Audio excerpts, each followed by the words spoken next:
Okay, let's rock and roll. Ready? Are you ready? I'm ready. 5 things writers need. Now, I don't mean just writers. I mean successful published writers. Because that's what you're here for, right? The first thing you need, it doesn't have anything to do with specific technology or computers or what have you. The first thing you need is self-worth and faith. You need a sense of self-worth, a sense that you have the right to do this. You need to accept yourself as you are and have the faith that you can actually make this happen. It's kind of like giving yourself a pep talk. Give yourself a pep talk before you start to write, and be prepared to change your mind. Be prepared to doubt yourself. Be prepared for all those things the little things that are running around in your mind that are going, oh, I can't do this, or what makes her think I can do this. And, well, I did it. I have a high school diploma, and I'm published all over the world. Now, you tell me. I wish I had gone to college. I have a college education that I got myself, an eclectic education of things that interested me. Just because I have that kind of a mind, I wanted to know how things worked. And I was married to a guy who was the same way, so we just learned together, traveled all over. Anyway, once you have the faith that you can do this, number 2, you need courage. Now, that's not the same thing as faith. Courage is grabbing the opportunity with both hands and stepping out. It's not just trusting yourself, it's taking that step. You have to have a thick skin, yes, but you also have to have discernment. Sometimes things will come at you that seem to be against what you want to do, and it turns out they help you. There's nothing that has happened in my life that I haven't been able to use in some way in my writing, whether it's victories or losses or what it is. It's in there. You've lived it. You've done these things. Or you've imagined these things. I said Ray Bradbury didn't have to go to Mars to write about it, but he did have to have experiences. He's a funny guy, by the way. He was. He had to have experiences that he could relate to that would be the same if he were there. And that's what you're doing. You're pulling on the things that are in you, the experiences that are in you, and the way you dealt with them, and you have to have the courage to face that and use it.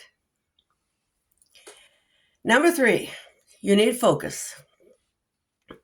You have to have your eyes on what you want to do. You have to keep your eyes on your genre. A genre it's Genre, and it's the divisions in popular fiction, like romance or Christian romance or suspense or mystery or Western, historical, whatever. Those are the divisions. You really ought to focus on one of those. Whatever you love, whatever you like to read, whatever you find the most pleasure in, whatever you have the most interest in. My first historical I wrote when they weren't buying historicals. I wrote it for myself, and I took 5 years doing it. And I just fitted it in between contemporary books. I'd get a contract for a contemporary, I'd write it, and then while I was waiting to get another contract or hear on a new proposal, I'd work on the historical, and it took me about 5 years to finish it. But when I finished it, I loved it, and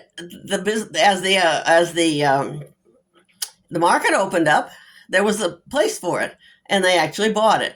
So I did it for me, and you can do it for you. If that's what you want to read, then that's what you should write. Okay, number 4, an agent. Now, an agent is a specialist. They don't cover everything. My agent covers women's fiction and popular fiction, um, and she doesn't deal with like sports books or things like that. Agents specialize, just like publishing houses and editors specialize.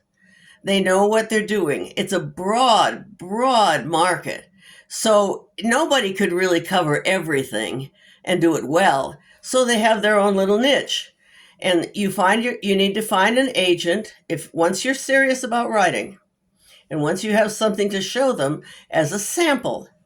You need to find an agent, and they're listed all over the internet. You used to have to go to a book, but now it's on the internet. And an agent who is accepting clients, who has some clients that you know perhaps or that you admire, and who likes your work. It's a lot like blind dating. It's a lot like a blind date. You have to find the right one. The one caveat I would give you, there are some businesses that make their money editing and taking your money. They make their money by taking money from the author to promote the book or to edit the book or whatever. An agent that I'm talking about is an agent who works for you. You don't pay them. They get a percentage of their sales. They get a percentage. If you sell something, they get 10 to 15%. And it's well spent. It's 15% very well spent because it's 15% of an amount rather than 100% of nothing. I have worked without an agent several times in my career, and I never had any personal luck. I never had any good results. I never had anything come together like it does with an agent. There's just something about and they not only know what they're doing. For instance, if you're working with a New York publisher, they're in New York. Not all are. Some are in other parts of the country, but the point is they work for you, not the other way around. Number 5. Factual details and proof. Now, if you want to write about a wagon train, you better know how the harness works, how the horses or the oxen are cared for. You better know how to pack the groceries. You better know how to grease the wheels. You better know the trails. You better know, you have to know all these things in order to have your view, your worldview, your view of this particular thing that's happening in order to have it ring true. And I have a funny story about that. I was writing a story about San Francisco in 1908. It was the San Francisco earthquake. By the way, they rename books. They don't necessarily keep the name you give them. And they renamed this one Rescuing the Heiress. I loved it. But it came out at a time when they were changing up the number of books that they were sending out per month, and it got bypassed. So it never did really well, but it's a great book. I loved researching it because it's fire department, and my husband was involved in the fire department, so was my son and daughter. But anyway, I had this cabriolet, in the story, and the heroine got in and wrote it to the opera house, and then she got out.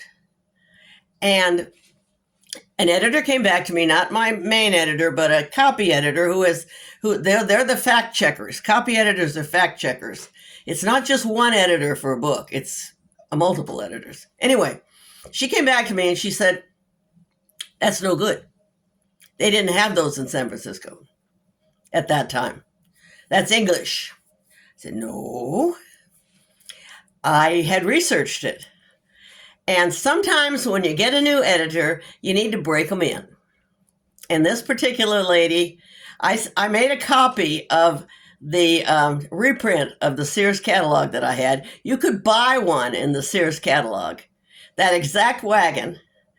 And I had that, because I had the picture, I had the steps and the distances and the height, everything just right in my story.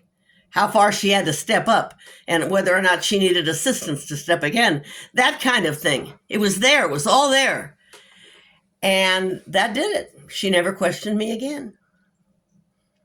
You have to be right. You have to be right on. And basically, as a bonus, I'll give you this. Believe in yourself. Believe in yourself. You're looking at this now. You have aspirations. You have thoughts. You want to do this. There's no reason why you can't do this. You can do this. I did this. People said to me, what do you think? Who do you think you are? What are you doing? You think you're special or something? Yes. You can do it. I did it. You can do it. We can do it. Okay? Don't give up. I'll be back with more.